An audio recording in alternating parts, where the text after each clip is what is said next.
Assalamualaikum warahmatullahi wabarakatuh anak-anak. Nah, gimana kabarnya? Baik ya. Nah, semoga kalian semua dalam keadaan sehat-sehat selalu. Amin ya Allah ya rabbal alamin.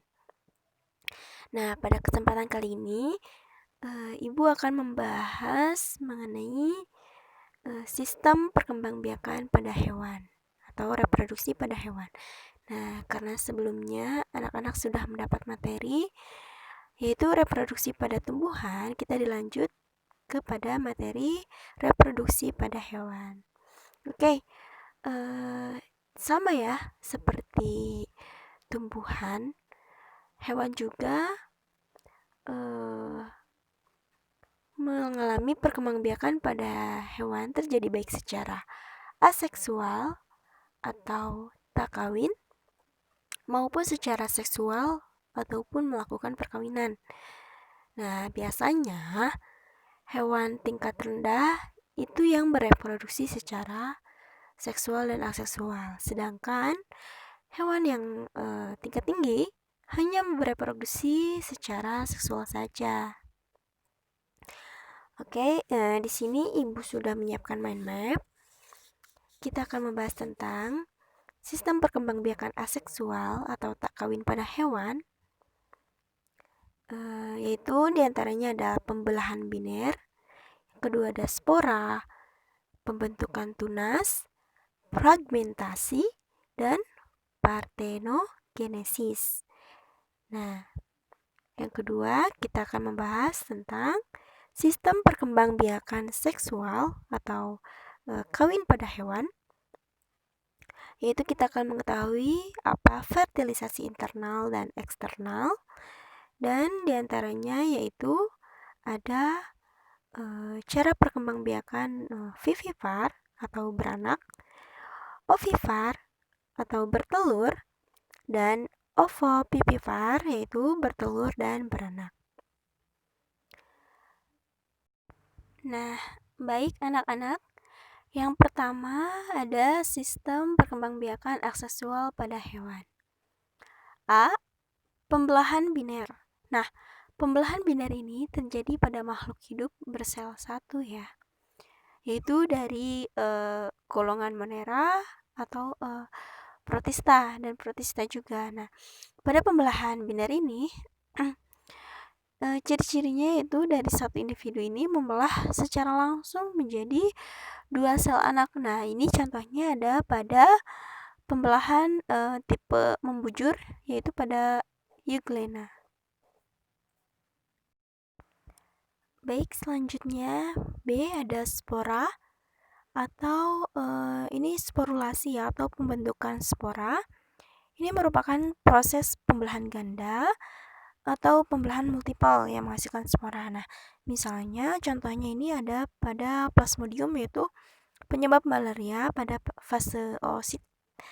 Oosit ini akan membelah dan ini akan selanjutnya akan menghasilkan sporozoid. Baik, anak-anak, selanjutnya ada pembentukan tunas. Nah, contohnya di sini ada hidra. Nah, hidra ini akan membuat tunas ya di bawahnya. Coba lihat, perhatikan. Di situ ada tunas. Nah, nantinya tunas ini akan memisahkan diri dan menjadi individu baru seperti hidra yang dewasa itu. Baik, D ada fragmentasi, pematahan atau pemotongan tubuh induk menjadi dua bagian atau lebih. Nah, fragmentasi ini diikuti dengan regenerasi, pembentukan kembali bagian tubuh lain yang tidak ada pada bagian tersebut. Nah, di sini ada contohnya yaitu fragmentasi pada planaria. Nah, apabila badannya terpotong, maka yang bagian yang terdapat kepalanya itu akan membentuk bagian ekor, dan yang bagian ekornya itu akan membentuk bagian kepalanya. Nah, yang terakhir partenogenesis, yaitu perkembangbiakan di mana sel telur ini tanpa dibuahi dan dapat tumbuh menjadi individu baru. Nah, contohnya ini pada lebah, semut, kutu daun, dan kutu air. Nah, baik. Selanjutnya ada perkembangbiakan seksual pada hewan. Nah, ini melibatkan alat reproduksi, yaitu sel kelamin jantan dan sel kelamin betina atau gametnya ya. Nah, pada proses ini, pembuahan ini atau fertilisasi ini terdapat ada fertilisasi internal dan fertilisasi eksternal. Nah, apa itu fertilisasi internal? Nah, fertilisasi internal ini merupakan penyatuan sperma dan ovum yang terjadi di dalam tubuh hewan betina. Sedangkan fertilisasi eksternal, penyatuan sperma dan ovum ini di luar tubuh hewan betinanya. Selanjutnya ada cara perkembangbiakannya. A. Vivipar atau beranak, yaitu ada kucing, kelinci. Yang kedua ovipar, bertelur, contohnya ikan, burung. Dan yang terakhir ovovivipar, bertelur dan beranak, yaitu pada kadal. Baik, alhamdulillah anak-anak, sekian dari Ibu.